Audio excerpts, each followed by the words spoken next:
السلام علیکم۔ آج ہم جس شخص کے بارے میں بات کرنے والے ہیں وہ شخص بہت ہی اعلیٰ شخصیت ہے۔ اس شخص کا نام کوئی معمولی نام نہیں۔ یہ کہانی اس شخص کی ہے جس نے تاریخ پاکستان میں قائد اعظم محمد علی جناح کا ساتھ دیا، پاکستان کا پہلا وزیر اعظم بنا اور ایک دن اچانک گولی کا نشانہ بن گیا۔ ایک ایسا راز جو آج تک حل نہ ہو سکا۔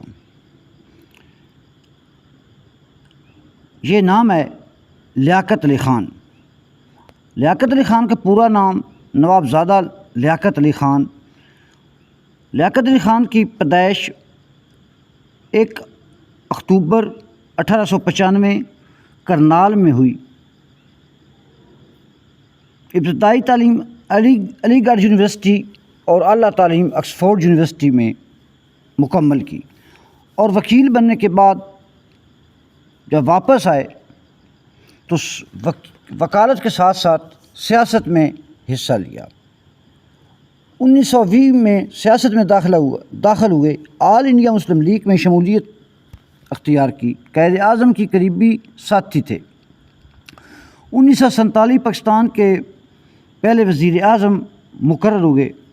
مہاجرین کا بحران، کشمیر کا مسئلہ، بھارت سے تعلقات، ان تمام چیلنج کا سامنا کیا۔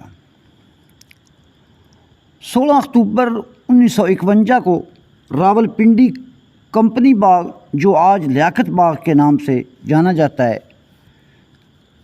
ایک گولی لگنے سے شہید ہو گئے۔ گولی چلانے والا سید اکبر افغانستان کا باشندہ تھا، مگر اصل سازش آج تک حل نہ ہو سکی۔ خدا جانے پاکستان کی حفاظت کرے۔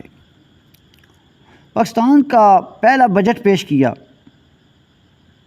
اسٹیٹ بینک کا قیام کیا، خارجہ پالیسی میں امریکہ اور مغرب کی طرف جھکاؤ، کشمیر کے مسئلے پر سخت موقف، اسلامی ریاست کے خد و خال پر کام۔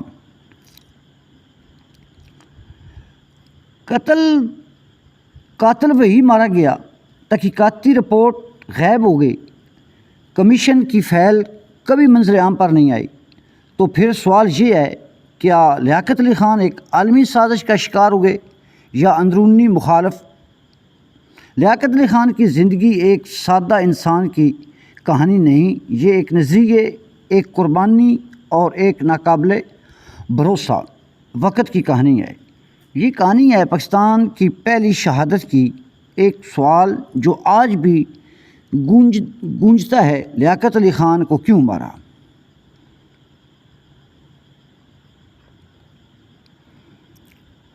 امید کرتا ہوں یہ ویڈیو آپ کو اچھی لگے، لائک کریں، شیئر کریں، سبسکرائب کریں اور بیل آئیکن کو دبائیں۔